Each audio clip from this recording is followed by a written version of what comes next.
I would say that each LEMS patient, or any patient with rare disease, is the expert.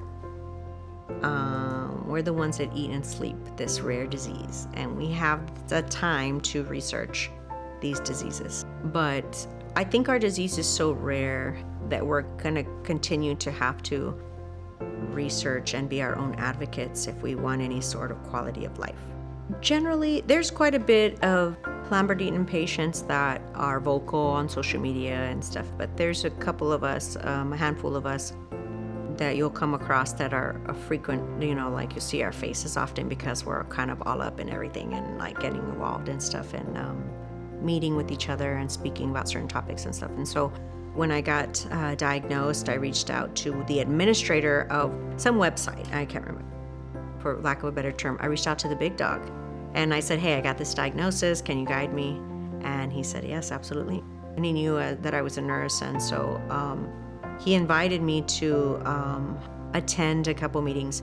And then I started kind of moving a little bit in my town to try and educate about the disease, educate my primary doctor and talk about it and stuff. And so he decided that definitely they needed a patient advocate. So he asked if I would be interested, and I said yes, and I would try my best to advocate for our patients and for our disease in general.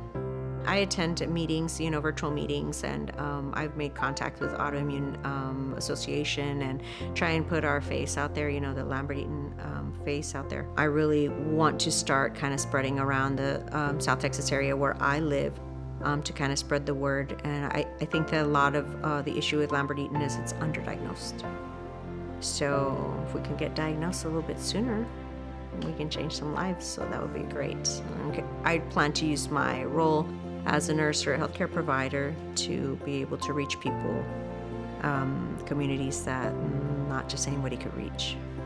And I know that I've been given this disease because I can handle it, and I need to serve. So